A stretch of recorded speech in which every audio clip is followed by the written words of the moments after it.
Australians throw away more than $5 billion worth of food each year.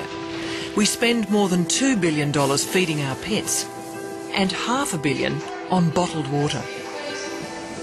According to Peter Singer, we need to change our ways. He thinks we should each pledge 5% of our incomes to overcome poverty. I wonder whether he's asking too much. And if I were to say to you that I love the idea of what you're describing, but I just don't think I could live up to it. I would say you can feel content with what you're doing if you know that you're making a significant effort.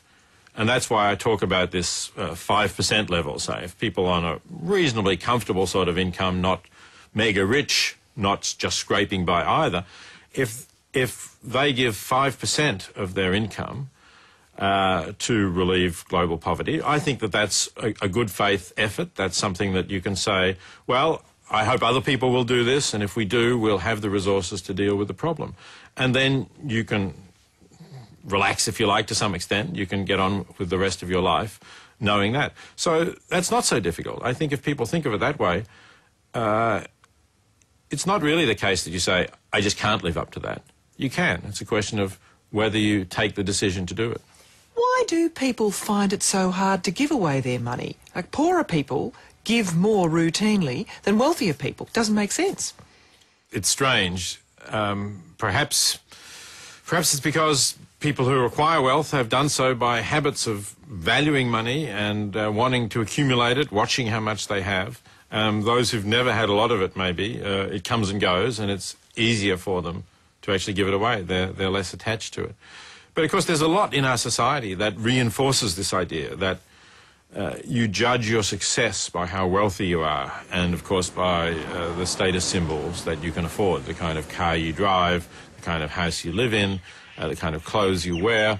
So it really requires us to turn our back on this, at least to some extent, and to say, well, I'm going to judge myself more by what I do, by whether I live an ethical life, than by what I can afford.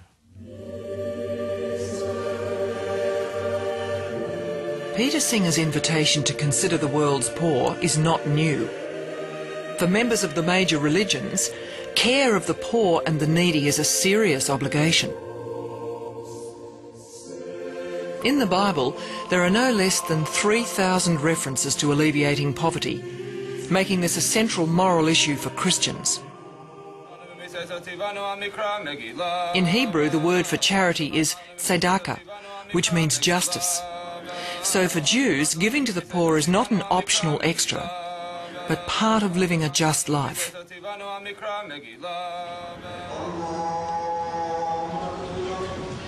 Islam, too, requires Muslims to give a proportion of their wealth every year to those in need.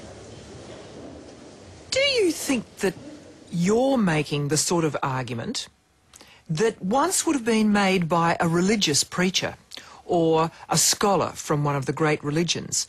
In other words, are you filling a vacuum that is thrown up by the decline of the organised religions? I do think that what I'm saying is very much in harmony with the teachings of some of the world's great religions, whether that's Judaism, Christianity, Islam, or Buddhism, or some other teachings from other religions. I certainly think that that's true.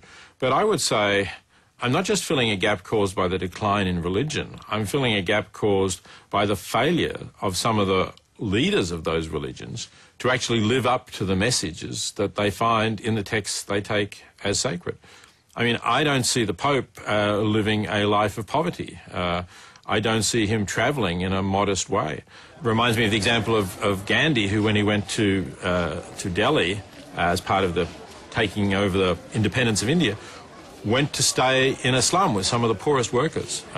When the Pope went to New York a year or two back, he stayed in a $17 million Upper East Side apartment. And you can just imagine the impression that would make if the Pope or some other leader of a major religion really took a vow to live modestly and very simply not to spend anything on themselves while there were so many poor people in the world. Fortunately, Peter Singer doesn't expect us all to live so simply. But he does think it's realistic to expect that we contribute to solving the problem of world poverty. And he has some provocative ideas about who we should be giving to. And what if you're already giving? You're giving your 5%, but you're giving it to the Surf Lifesaving Association and the Blind Associations and St Vincent de Paul or whatever, to Australian poor people, but not extreme poor. Should one be swapped for the other? Well, yes, I really do think that one should be swapped for the other in that case. I think that our dollars go further in relieving poverty if they go to people in developing countries rather than if they go to people in Australia. Because we tend to be better off already in Australia. Because our most basic needs already get met in Australia, if we're contributing to the poor in Australia, we are doing something that's on top of meeting basic needs. Whereas when we give it to people in the poorest countries, we're actually just starting to meet those basic needs. There's still so many of the basic needs that are unmet. You like to be controversial, don't you? Because I like to follow the reasoning where it goes, and I think this is where it goes here. So when Australians gave millions, almost within the first week, to the bushfire appeals, would you like them to have just thought again about that? And whether there could have been money better spent elsewhere? Well, I think it's always great when you see people moved by compassion for others, and that happened in the immediate aftermath of the bushfires. But what does worry me is that when something is not on the front pages of the papers, when something is not on your TV screen at night, people forget about it. And they forget that though there were several thousand people who lost a lot in the fires, there are every day, according to UNICEF, 27,000 children who are dying from poverty-related causes, but they don't end up on our TV screens. It's those children Peter Singer believes we can save.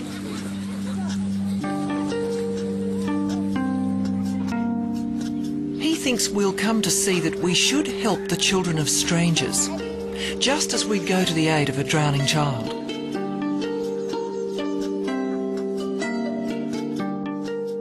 Ultimately, you seem to be saying that this is an optimist's philosophy. Explain how it is, because in some ways it might seem to a lot of people listening in to be an invitation to guilt-free austerity, but nevertheless austerity. I'm not naively utopian. I mean, I think people who think that someday people won't be selfish, they'll think impartially about the good of everyone, they'll be happy to live in peace and equality with everyone. I think that is naive. But I do think we can still do better than we are now. I think at the moment we have that norm of self-interest, people really give very little, and I certainly think we can make substantial progress beyond that. So those are the ways in which I would say my philosophy is an optimistic one. And you actually enjoy this philosophy? I mean, it's the question about personal joy and self-interest in this. So you sense that it has contributed to your enjoyment of life? Yes, perhaps that's the third sense in which I'm optimistic, in that I do believe that there is some degree of harmony here between helping others and helping yourself, that our own lives become more fulfilling and more rewarding if we do work for larger purposes beyond ourselves, and working to relieve global poverty is clearly one of those larger purposes. So that's something that's encouraging too, because if more people come to see this, more people come to believe it, then more people will do what's good for others as well as what's good for themselves. Peter Singer, thank you very much indeed. Thank you, Geraldine.